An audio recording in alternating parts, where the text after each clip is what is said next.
Okay, today we're going to look at a little more math in this chapter.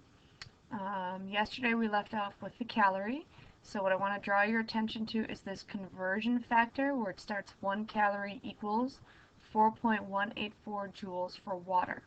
So that is a conversion between two units of energy, calorie and the joule. So I just want to mention that we'll be using that conversion factor later. What I'd like to focus on today is something that's new for you. It's called specific heat. Sometimes you see it as S in a textbook, sometimes you see it as CP. So either way it means specific heat capacity.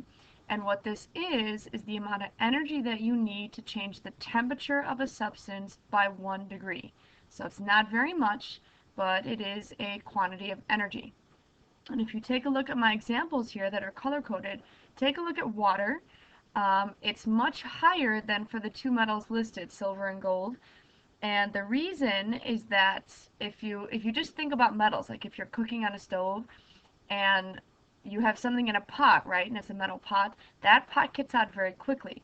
But if you try to boil something like water, it takes a good 5 minutes for that to get warmer. So it takes more energy for water to raise its internal temperature compared to metals. So water is 4.184, silver is 0.24, and gold is 0.135. And please take note of these units. This is very new for you, seeing this many units. The J is joule, which is the unit of energy, and it's over G for grams, how much of the component or compound you have, and degrees Celsius, which is the temperature. Okay, so again, I listed here water is much higher for metals. And then you should also take note, if you pay attention to the weather, there's a lot of differences if you live near the lake in downtown Chicago versus the suburbs.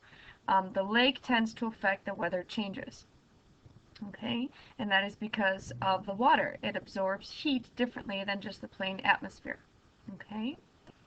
Just recently we saw that with the lake effect snows, right? Okay, moving on. Okay, so what you see here is the equation that is very significant for this chapter. You're going to use it a lot. It's called the heat equation, and it's how we determine energy. So the factors that you need are M for mass, how much you have.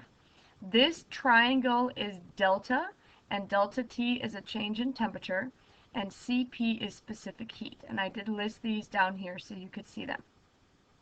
Okay, now what I'm going to ask you to do is solve for the heat equation. Okay, so I have an example right here. Alright, and the easiest thing to do is, as you're reading this problem, try and point out the different letters. So here we have how much heat energy is needed to raise so much water from 29 to 46 degrees Celsius. So how much energy do we need, which is Q. So right here, the 7.4 grams, that's our M, mass. The 29 to 46, those are, you're now going to have two temperatures. And it's going to be a change in temperature because you need to subtract. So it's always the larger number minus the smaller number. But there is an exception, and I'll point that out in just a second. And in the problem, I did not give you the CP, but take note that in your homework, I will always give you the specific heat. This is a value that you can just look up, but I will always provide it to you. So these are set values. So there's the specific heat for water. And what you need to do is, I would subtract this first in your calculator, or you could use parentheses, but you're basically multiplying these together. And my answer was 526 joules. Now the one exception here is if it tells you that heat is lost, your answer should require, or does require, a negative sign. So that means that energy is coming out, so it's exothermic. So anytime it says lost, that's your clue, and you'll see that in your homework, you should show me a negative sign. You solve it the same way, but it should be a negative in the answer.